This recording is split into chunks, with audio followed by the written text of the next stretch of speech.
He is one of the most famous men on the planet. Probably after the Queen, Harry is the second most popular royal act, if you like. He's the member of the royal family that most people would say, I'd like to have a drink with him. A young royal who has stood out from the rest of the family.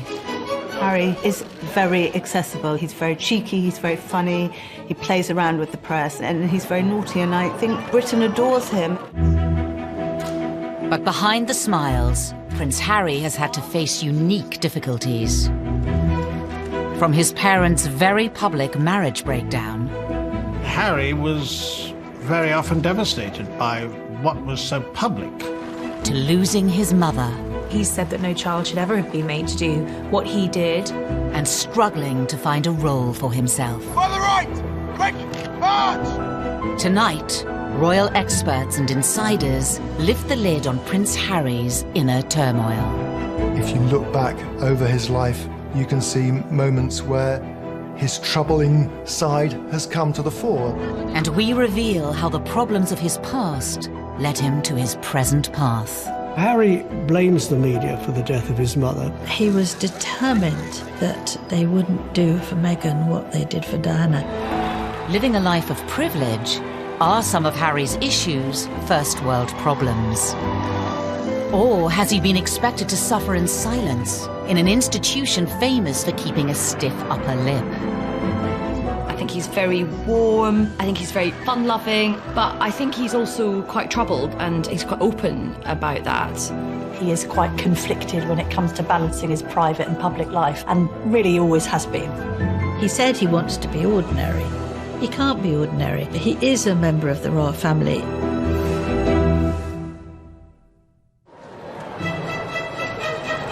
The 15th of September, 1984.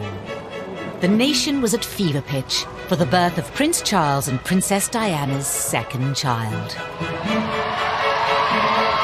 Britain loves the birth of a royal baby. Charles and Diana were hugely popular, and everybody wanted to see whether they were going to have a little girl or a little boy.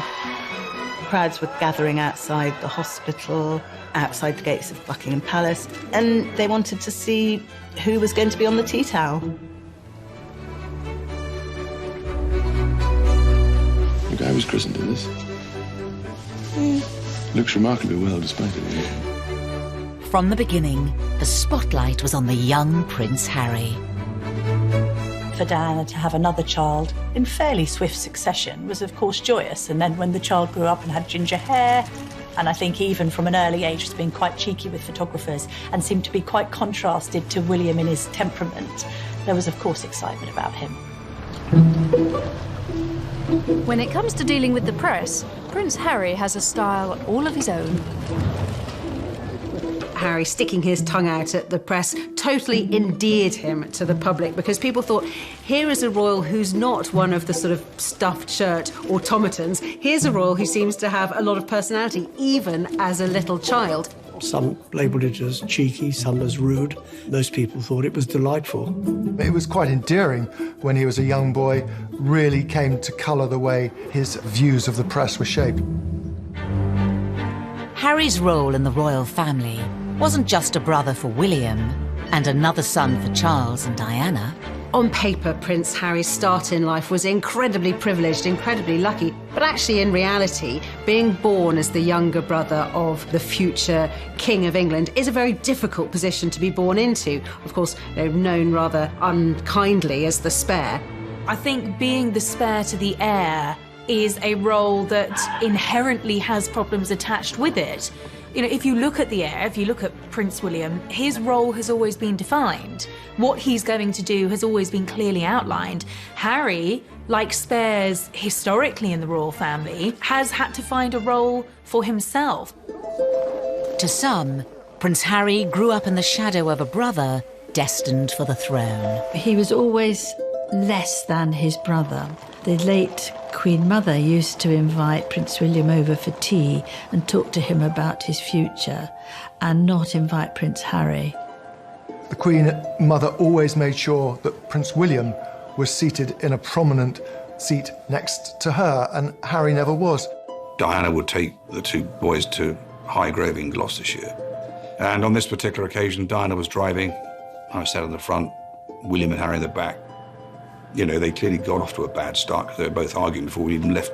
Harry out of nowhere just said, William, you know, one day you'll be king. I won't, it doesn't matter, therefore I can do what I like. You can take that comment two ways. It can indicate envy, if you like, that William's got this great future as king, but also there's an element of, I'm free, I'm going to be able to choose my own role in life. While the young princes may have been aware of their unequal positions, their parents were determined to raise them the same way. Diana was very conscious that she wanted the palace to treat the boys equally and to give Harry as many opportunities that were afforded to William. You know, Diana was very fair about how she treated them. There were no favourites as I saw it. Prince Charles shared Diana's concerns about making sure the boys shared things in their early years, but certainly other more senior members of the family privately would say, well, this is nonsense. I mean, William is the future. All our efforts must go into educating William. It was William who the Queen would invite for lessons in kingship, if you like, when he was at Eton and she was at Windsor Castle. But while Charles and Diana tried hard to keep their sons happy, their own relationship faltered and ultimately failed. It is announced from Buckingham Palace that, with regret, the Prince and Princess of Wales have decided to separate. Harry had many problems that many people in the West have all the time in growing up in a broken home, but his broken home was exposed on a most extraordinary scale. The entire planet tuned in to learn every detail about the Charles and Diana separation and divorce, and inevitably the focus on Harry and William followed. Harry was very often devastated by what was so public. He couldn't understand why his mother would wish to be so public with so much of her life. Harry was always the baby of the family, and whether it was at school or whether at home, every effort was made to shield him from the newspaper headlines and to protect him from his parents, who really, by that stage, were in a pretty bad way. The War of the Waleses saw Charles and Diana's separation and divorce play out on the front pages and to TV audiences of millions. For the children to hear both parents to come on television at separate times, to admit to having affairs and to admit to how unhappy they both were when these kids were at boarding school. Can you imagine how cringe-making it must have been for them? Highly embarrassing. And I don't think that makes them secure. In later years, Harry would admit his parents' divorce left him feeling like he didn't spend enough time with either of them. I think Harry found it quite difficult kind of being shared between parents and spending some time at Kensington Palace with Princess Diana and then going to Clarence House and then to Highgrove, his father's property in Gloucestershire. In this sense that he didn't really have a permanent home was difficult for him. The divorce was finalised in 1996. A year later came a far bigger blow for the royals, and especially for Harry, at the age of just 12. We have reports from Paris that Diana, Princess of Wales, has been killed in a car accident. Harry really did feel the loss of his mother. Being the youngest, he was, as much as William was close to his mother, he was probably a little bit closer. It's incredibly difficult to lose your mother at such a tender age, especially if you're in the public eye. And I think that Harry's had a unique set of circumstances to cope with.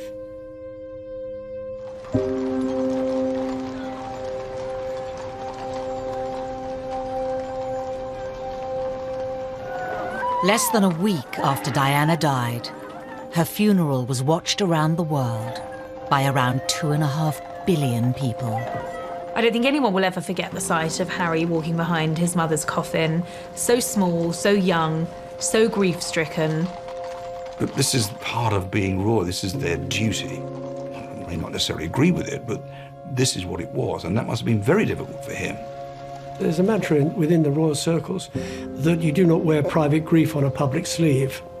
And they were incredibly brave in the way they presented themselves. All around them, people were caterwauling, weeping, wailing, And anybody hearing that would break down. But no, they didn't.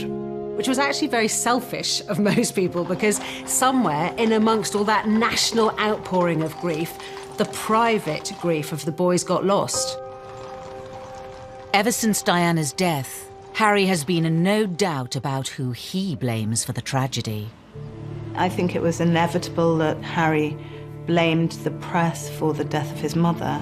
In fact, it was much more grey. There were a lot of photographers outside the Ritz Hotel, but both Diana and Dodi chose to go out that evening.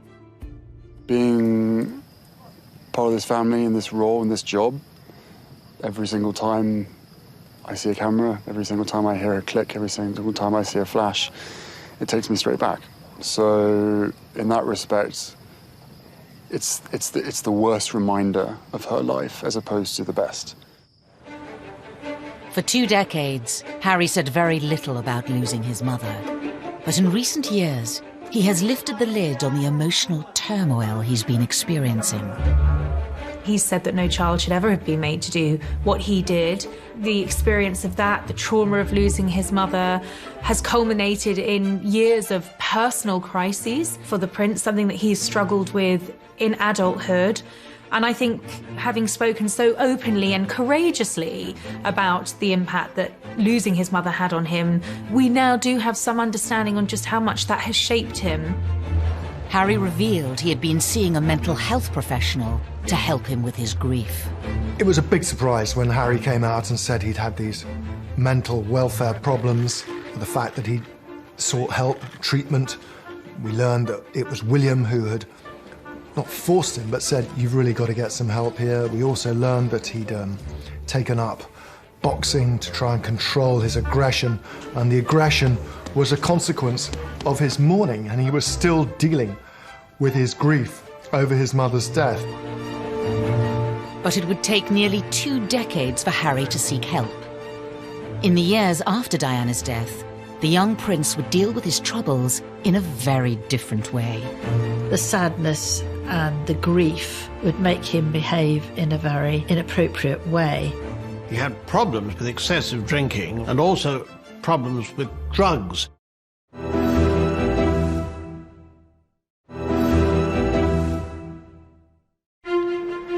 By the early 2000s, Prince Harry was privately mourning the loss of his mother.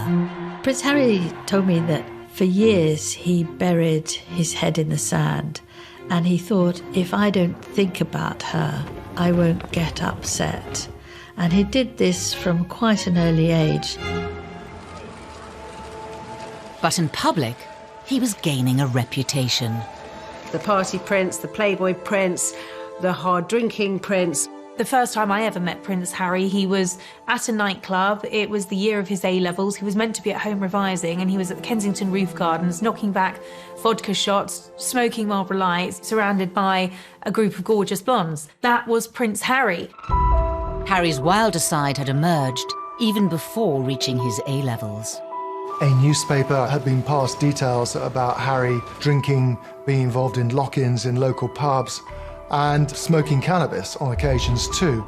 You can really understand how a lonely, privileged, unhappy prince would end up drinking and smoking and taking cannabis to fill those hours and to hang out with people who he thought really liked or even loved him.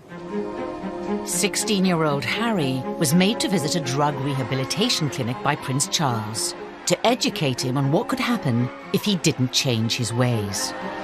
But just a few years later, it wasn't country pubs Harry was visiting. There had been a series of photographs of Prince Harry falling out of nightclubs late at night with various girls and all the rest of it. He was clearly in party mode. In 2004, Harry had an altercation with a photographer while leaving a West End nightclub. There are 2 sides to that story. On one hand, the photographer saying that Harry lunged at him, possibly after a few beers, and the palace saying that the photographer had knocked him with his camera. Was this kind of behaviour just part of growing up, or did his troubles run deeper? Harry's naughtiness was sometimes just boyish, but other times was really a symptom of his deep grief. It was outlets for his despair, I think. everything he did was always going to be examined with microscopic detail. He couldn't, in other words, get away with the kind of things that many of his teenage friends could. It was obviously also storing up that sense of resentment that Harry came to have against the media. No one's making judgments, you're just being reported. And actually, some of this has helped to fuel your popularity. People love a royal rebel at the end of the day. Regardless of public opinion, Harry has been open about his feelings towards the media. He admitted to reading coverage about himself when he turned 21. They still upset me and I still read them.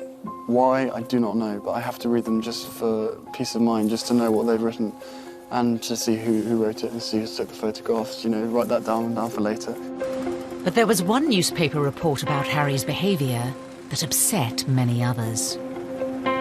In 2005, while attending a costume party, Harry wore a swastika armband. That was an episode that happened when he was fully protected by the royal machine, and yet it still happened. You know, it was a grave error of judgment, and one wonders why there wasn't someone looking out for him and telling him, actually, sir, this is a really bad decision. Don't wear the Nazi costume. I thought it was actually quite unfair at the time, and I still think it was quite unfair. It was clearly not a political statement. It was clearly a stupid teenager doing a very stupid thing, thinking it was funny. Harry apologised for it. He said it was something that he regretted. It happened on the eve of him joining Sandhurst. The Royal Military Academy, Sandhurst. In May 2005, Harry spent nearly a year here training to be an officer cadet in the army. Something he'd wanted for a long time. One of the things that we saw very much with Harry growing up was the fact that he absolutely adored the military. I remember him as a 5-year-old strutting up and down the road at Kensington Palace in army fatigues. Harry excelled in his training and was commissioned as an army officer in April 2006. I think Harry found purpose in the army. I think he found safety in the army, ironically, because of course it wasn't safe, but I think he found emotional safety in the army. The army allowed Harry to feel normal. That's what he wanted. It's completely normal. It's as normal as it's going to get. I'm one of the guys. I don't get treated any differently. Even though Harry felt normal in the army, the rest of the world couldn't forget he was a royal. And that brought problems. When he was told he couldn't serve on the front line, he was absolutely furious and wanted to be treated like any other soldier. I have decided today that Prince Harry will not deploy as a troop leader with his squadron. There was a U-turn on a decision to deploy Harry to Iraq in 2007 over safety fears. I joined the army unless I thought I was going to. Simple as that. If they said no, you can't go front line, then I wouldn't drag my sorry ass through Sandhurst, and I wouldn't be where I am now, because the last thing I want to do is have my soldiers sent away to Iraq or wherever like that, and for me to be held back home, twiddling my thumbs, thinking, well, what about David? What about Derek? At that time, everyone else was going to Iraq, and he felt he should too, and it was enormously frustrating for him. Eventually, Harry was allowed to serve in combat zones. In 2008, it was revealed that he had been deployed to Afghanistan. The day he flew out, he was ecstatic, really. He said that being in theatre in Afghanistan, something that most people would find frankly terrifying, was as normal as he was ever going to get, and he loved it for that reason. But his time on active duty was short-lived. A media blackout was imposed on Harry's posting for his protection until an Australian magazine revealed where he was, and he was forced to leave. He'd had his opportunity in Afghanistan cut short. He could see which way the wind was blowing, that it was unlikely he'd get another opportunity unless he could do something different. So he put himself through some really tough retraining to become a very competent Apache helicopter pilot, and this allowed him to have a second bite at the cherry and to go back out there. On his second deployment, the media were allowed much more access to Harry. Not that he was happy about it. And so what do you think the public perception of Harry is? I don't know, it fluctuates. It depends on what the media want to write, I suppose. I'm out here doing a job and I really enjoy it. I never wanted you guys to be out here, but there was an agreement made to invite you out on the deal that the media didn't speculate before my deployment. That's the only reason you guys are out here. Harry may not have wanted the cameras there, but it did give the world a chance to see him in his element. If you speak to anybody in the military, they will always say he was absolutely fantastic. Being dragged away from my guys, I think it was all done. It wasn't done in the wrong way, but it was just.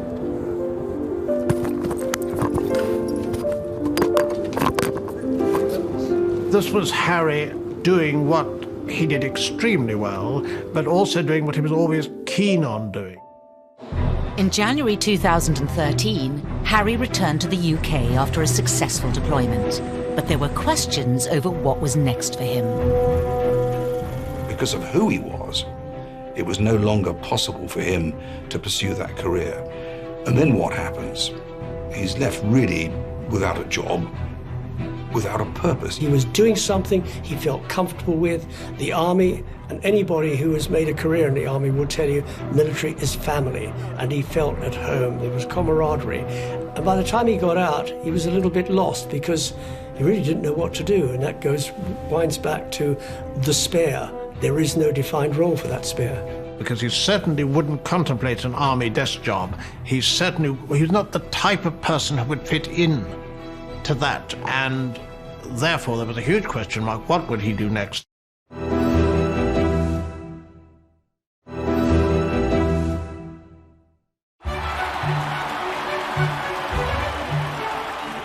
In April 2011, the world watched as the future king of the United Kingdom married his queen.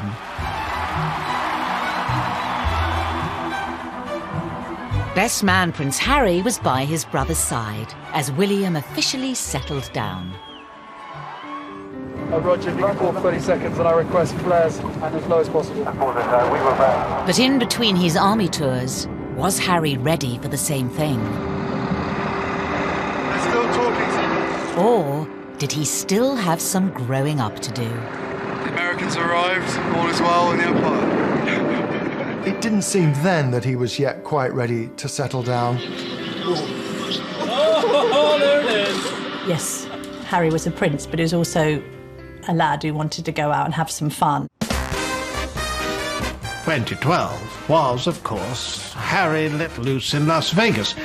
In a Las Vegas hotel, however, it is most unwise to play strip pool.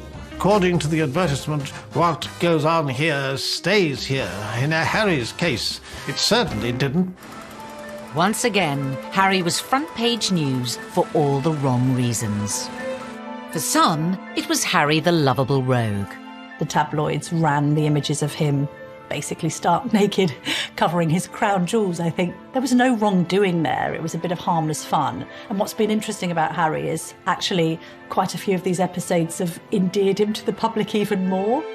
But Harry was still struggling to reconcile the role he had been given at birth and the man he was becoming.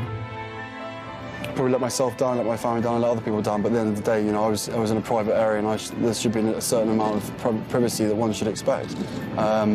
But, you know, it was probably a classic example of me probably being too much army and not enough prince, is a simple case of that. After Harry's second tour of Afghanistan, he found a way to combine being a prince with his passion for the military. Your stories move, inspire, and humble us. You prove that anything is possible if you have the will. Welcome to the Games. Welcome to Invictus. He founded the Invictus Games, helping disabled and wounded men and women from the services. Invictus was also a way for Harry to address his own troubles, as Angela Levin discovered when she interviewed the prince. I said, well, my first question, Your Highness, is that I've seen you on so many occasions with people who are damaged, whether young, teenagers, ex-servicemen and women, and you are completely brilliant with them. You know what to say and the way to say it. And I wondered whether you were using these occasions to also help yourself with your own mental health issues. absolute silence. And I thought, help, I'm going to be thrown out. Seemed like ages. And then he said, that's a really big question. Silence. And he said, you're right, of course.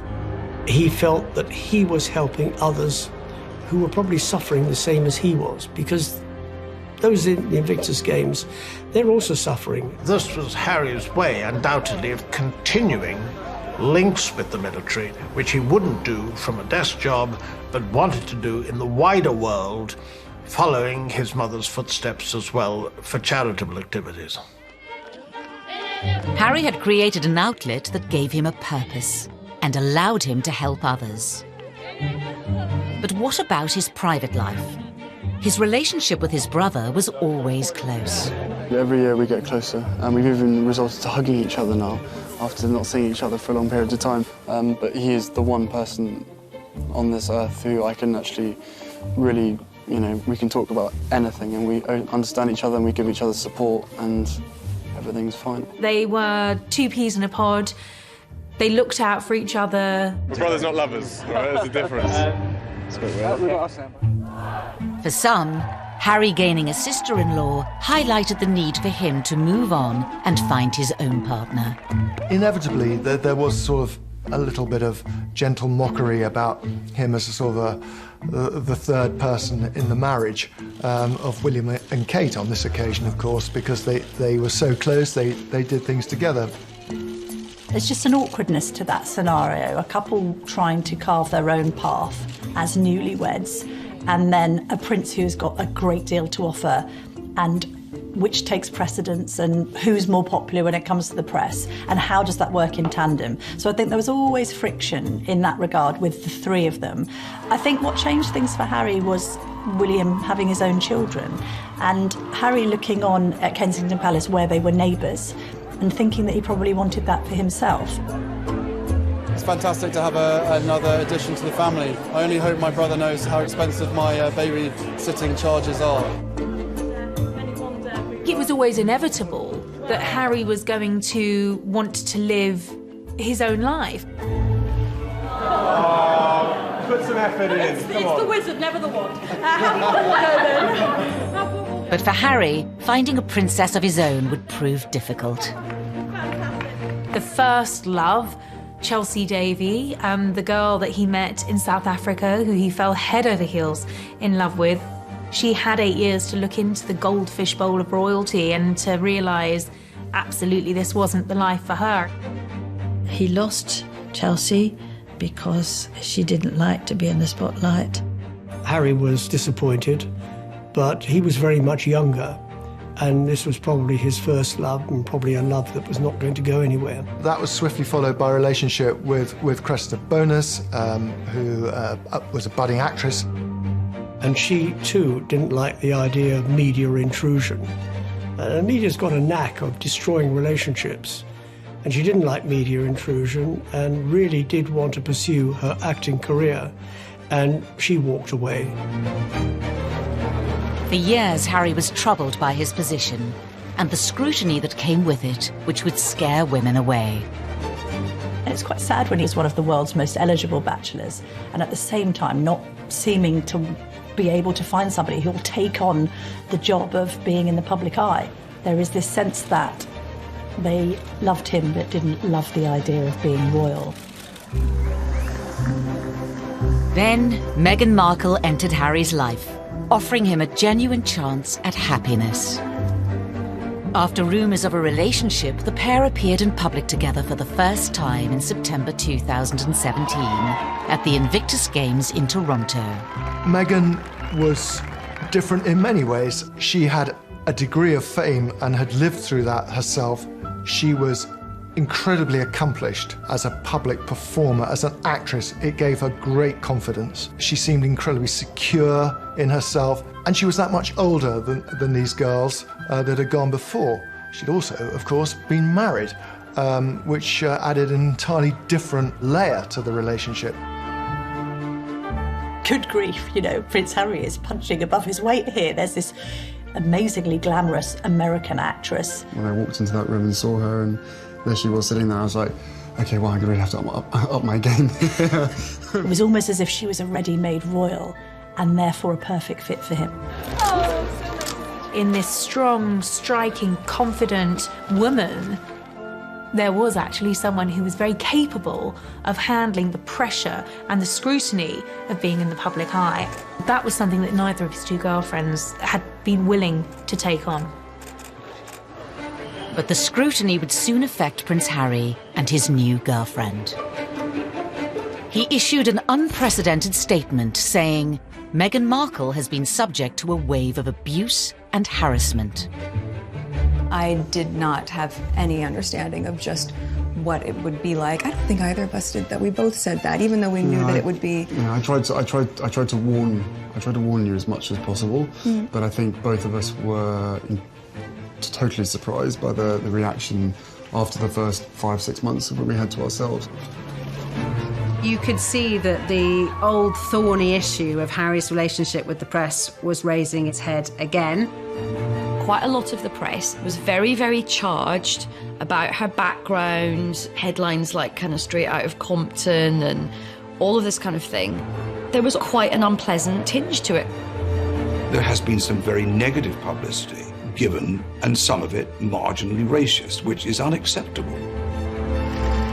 Not everything that was troubling Prince Harry was in print or written by journalists.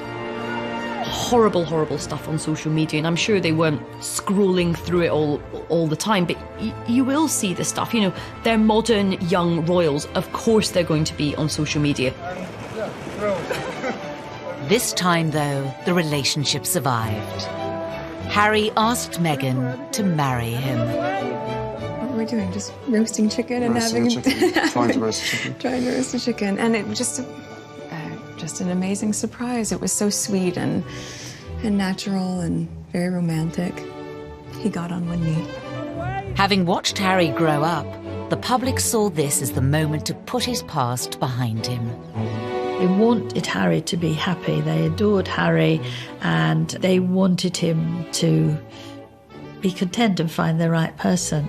Well, I think that the country were overwhelmed with happiness for Harry, and it all came back to the little boy at his mother's funeral, and then later his heartbreaking confessions about how upset he'd been and how he'd struggled with demons for years, coming to terms with the grief of the loss of his mother. And then he should find this remarkable young woman who had such a different background from him, whom he was so clearly in love with. But was this the beginning of a fairy tale, or the start of another difficult chapter for the already troubled prince? Things were said and done in the run-up to the wedding that both sides regret, but had caused irreparable damage.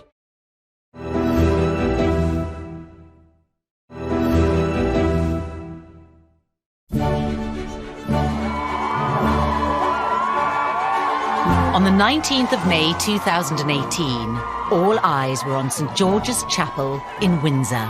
The wedding day was wonderful. Meghan looked beautiful in her dress. Harry couldn't have looked happier. The ceremony itself was so vibrant, it was so new, it was so different, it was so unique to the two of them. And I think it was the start of something very, very happy and very, very special. Nobody can deny that the wedding day itself was sparkling. It was magic. It was like Disneyland.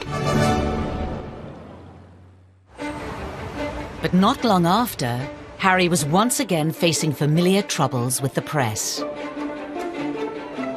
The wheels started to come off amid suggestions that the couple had been a bit difficult over the planning of the wedding, and that demands were being made that perhaps weren't quite in proportion with their place in the royal pecking order. He said before the wedding, what Meghan wants, Meghan gets, and I think he defers to her a great deal. She's a very confident, articulate woman who's done very well for herself, but I think she has no idea of the sense of duty, which is understandable because she's never been a member of the royal family, but she won't be confined by protocol. The level of perceived criticism against Meghan is something many say has had a profound effect on Harry. he saw echoes of what had happened with his own mother and thought, I'm going to speak out about it. And I know a lot of the press were very, very angry about this. Lots of people were saying, how dare he have the temerity to break this code, that you would never, ever complain. But unlike other members of his family, Harry has not always observed the royal code of silence. After the birth of his and Meghan's son Archie, he became even more defiant. I will always protect my family, and now I have a family to protect. Everything that she went through and what happened to her is incredibly raw every single day, and that's not me being paranoid, that's just me not wanting a repeat of the past. And if anybody else knew what I knew, be it a father, be it a husband, be it anyone, you'd probably be doing exactly what I'm doing as well. I think Harry fears that there will be parallels between his own relationship and that of his mother, and he's very keen to protect Meghan and Archie. I mean, I have the two best guys in the world, so I'm really happy.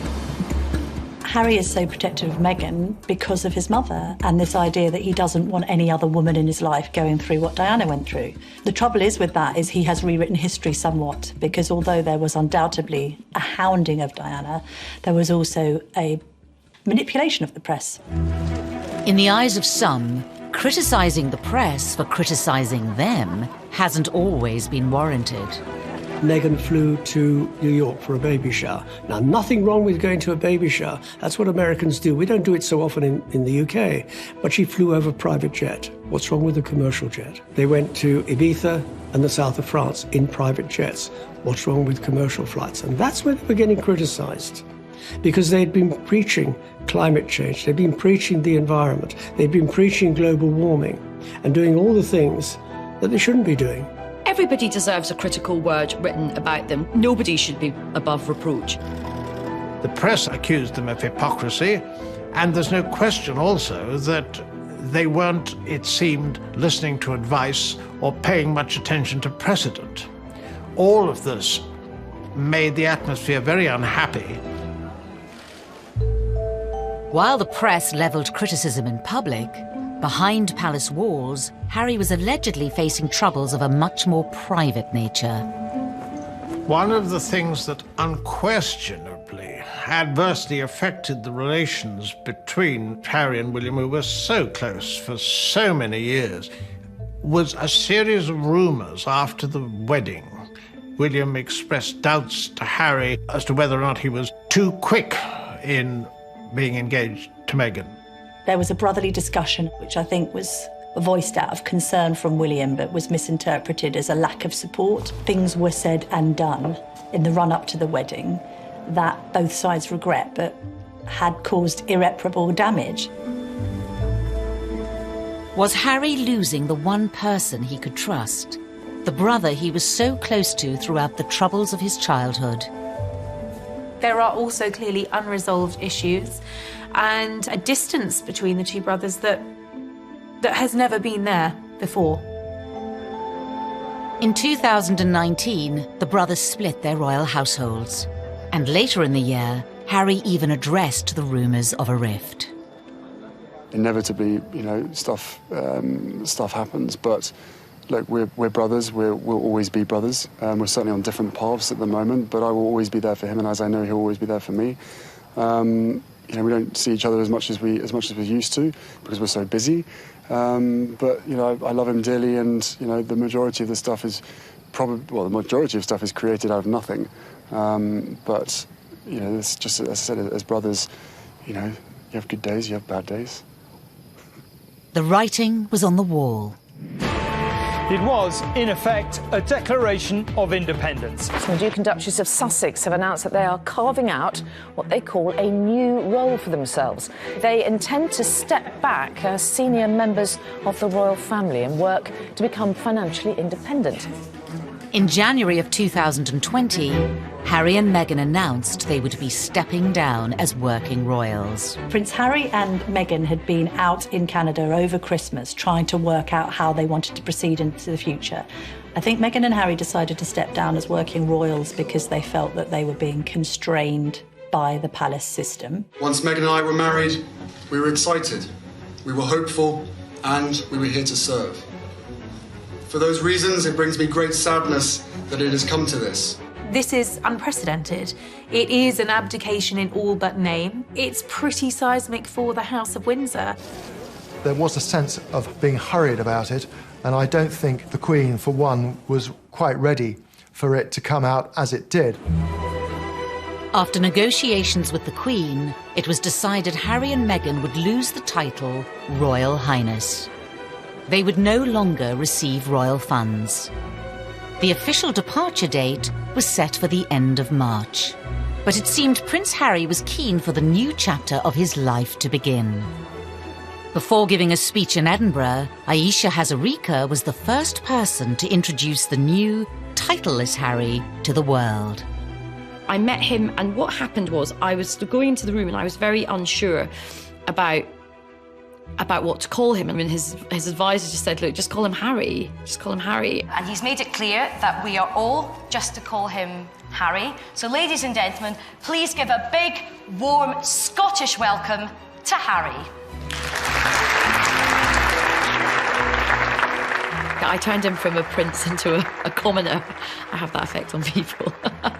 But it was actually very fitting because this was him ending one period of his life and beginning a new period. Harry and Meghan's final royal engagement was in early March, and for some it seemed the prince's troubles were still on display. To use common parlance, the Commonwealth Day service was #orcs. There was quite a lot of tension there. There was some interesting body language with both of the brothers studiously examining their programmes and not really talking at all. Meanwhile, Meghan's there with a megawatt smile, trying to make the best of things.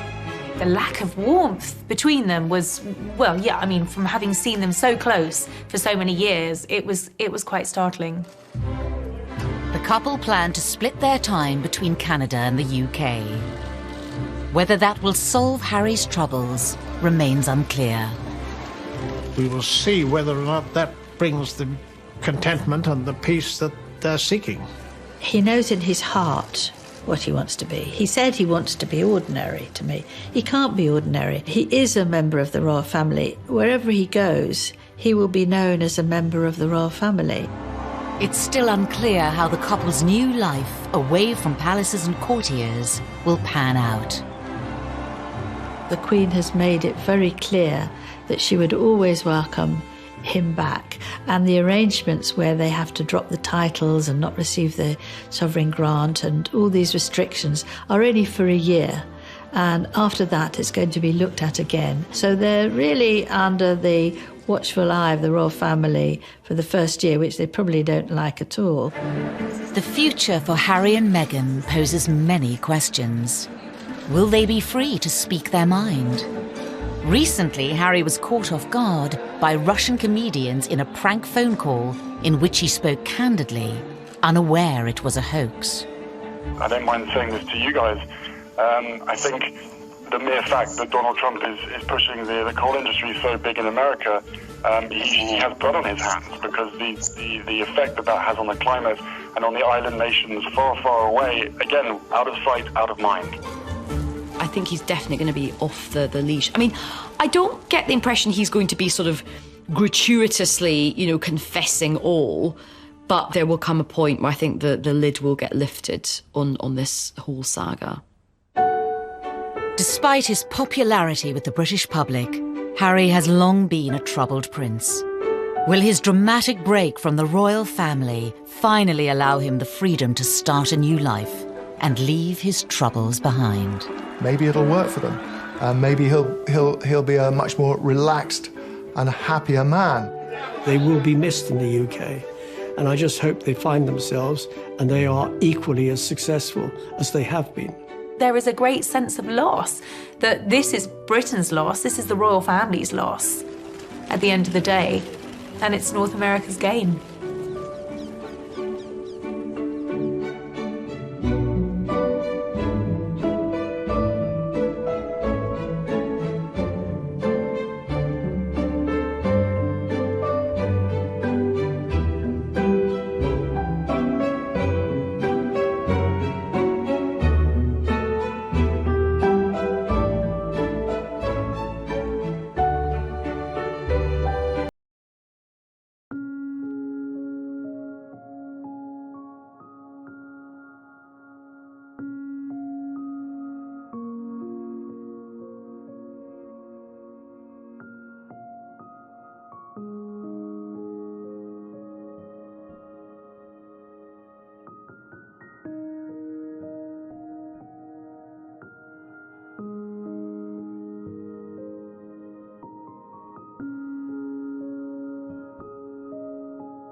Or has he been expected to suffer in silence in an institution famous for keeping a stiff upper lip?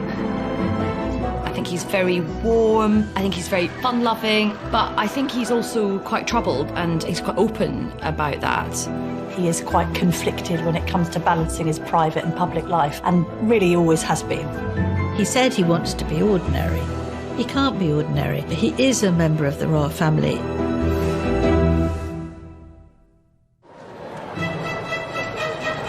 The 15th of September, 1984. The nation was at fever pitch for the birth of Prince Charles and Princess Diana's second child.